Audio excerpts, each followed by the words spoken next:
Les Belges ne veulent plus avoir le seum et commencent déjà à provoquer les Français. La scène hallucinante concernant Cristiano Ronaldo avec un fan qui pète les plombs depuis les tribunes et un cador européen qui menace directement le PSG. C'est le programme du Journal du Foot numéro 1539.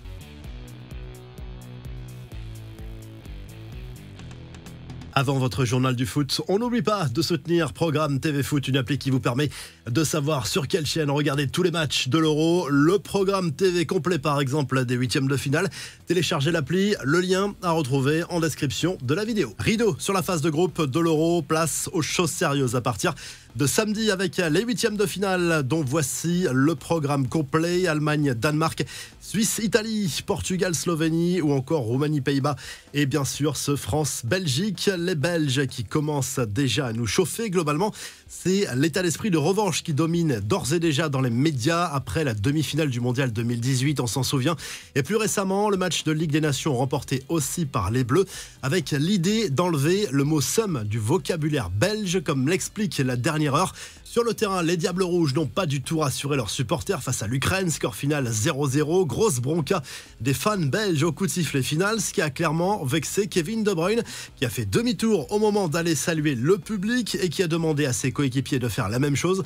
Beaucoup de tension côté belge, mais attention, pas d'excès de confiance côté bleu, parce qu'il y a énormément de motifs d'inquiétude également dans le camp tricolore, y compris des tensions dont on avait perdu l'habitude. Par exemple, dans la relation entre Giroud et Deschamps, qui s'est tendue, selon l'équipe, à cause du faible temps de jeu de ce dernier depuis le début de l'Euro. Le sélectionneur a même dû le recadrer.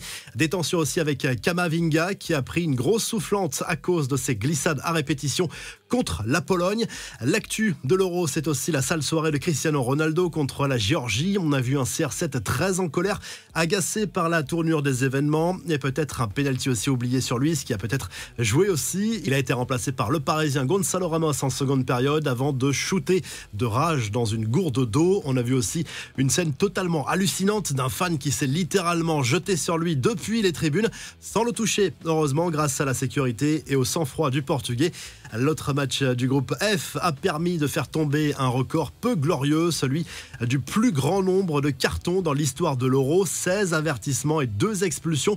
Le total est même grimpé à 18 jaunes en comptant ceux reçus après le coup de sifflet final. Les infos du mercato, cette fois Roberto De Zerbi est bien arrivé à Marseille pour commencer sa mission. Enfin, diront les supporters de l'OM qui s'inquiétaient du retard pris dans ce dossier. Mais le mercato va pouvoir commencer réellement dans la cité phocéenne, dans le sens des arrivées. La bonne nouvelle, c'est que la prolongation de Leonardo Balerdi avance bien. Ce serait pour 2 saisons supplémentaires et cela enverrait un très bon signal pour ce mercato.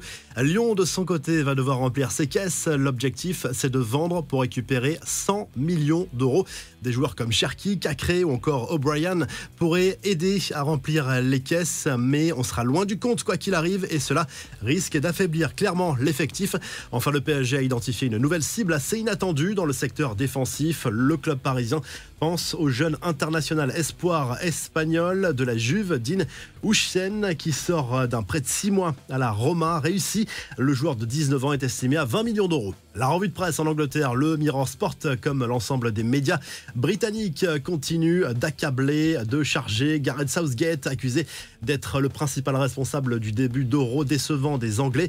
C'est désormais une autre compétition qui débute avec la Slovaquie au menu des huitièmes de finale. En Espagne, le journal AS se concentre également sur le futur adversaire des joueurs de Luis de la Fuente dans cet Euro. Ce sera la surprenante Géorgie qui a battu le Portugal 2-0 mercredi soir pour valider son billet pour les huitièmes de finale de cette compétition à laquelle il participe pour la première fois. Ce sera dimanche 21h. Et en Italie, le Corriere dello Sport se penche sur l'avenir de Rvica Kvaratskhelia du côté du Napoli. Ça risque d'être l'un des feuilletons de l'été parce que le club parisien le veut absolument.